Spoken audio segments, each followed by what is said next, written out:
Come nasce Regina Scarlatta? Nasce sicuramente come idea nel 2008, dove per la prima volta mi affianco il laboratorio di Franco Rossi, il Ceppo, che ho avuto come maestro, l'onore di avere come maestro, perché effettivamente mi ha insegnato tutto, mi ha insegnato tutti i principi e tutte le lavorazioni. Di fatto poi dopo io ho fatto una ricerca per poterli sviluppare e per poter creare una direzione che fosse tutta mia, però di fatto è partito tutto da lì.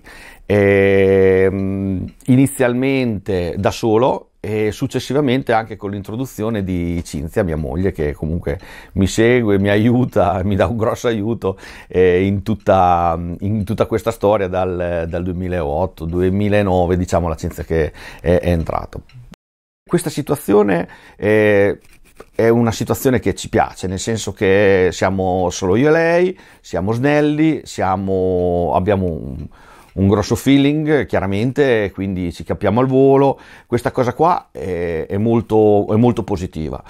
Poi è chiaro che è un discorso che è nato insieme, cioè anche la ricerca sulle materie prime, su alcune tipi di soluzioni per la colorazione l'abbiamo fatto insieme. La sperimentazione, quella lì è una cosa che seguo personalmente, cioè secondo me per poter evolvere, per poter trovare nuove soluzioni e nuove tecniche, la ricerca non deve interrompersi. E questa parte qui è dedicata a me, onestamente. I disegni sui modelli sono divisi a metà. Chiaramente la parte esclusivamente fatta da lei deve passare per un'analisi meccanica proprio di se fisicamente poi la pipa può essere realizzata in questo modo oppure no, ecco. Però al di là di questo qua, tutta la parte di pipa, l'ultima parola è della Cinzia. Di modellistica l'ultima parola è della Cinzia.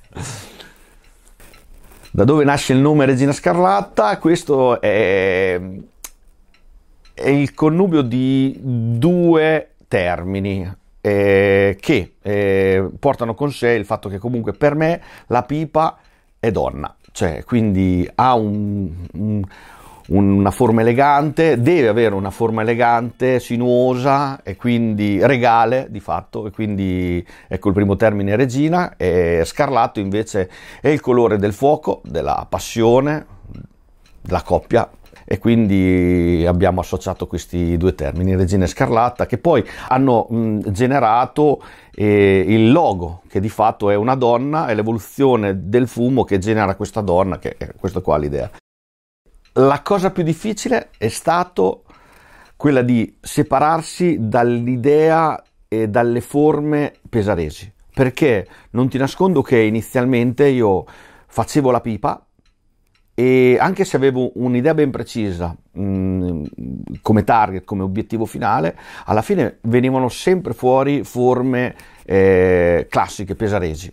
Quindi il poter riuscire a trovare una strada propria e un concetto, una linea propria, per me è stato veramente tanto complicato. È stato uno degli scalini più grossi da superare.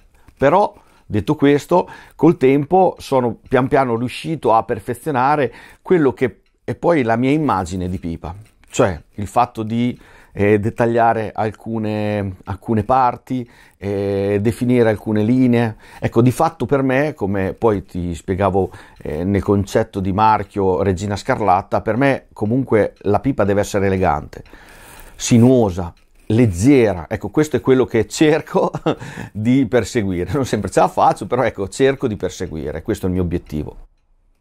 Io sono profondamente convinto che essendo un prodotto di nicchia per appassionati, il futuro ci riserva comunque una riduzione di numeri, ma un aumento di qualità, che secondo me è un bene.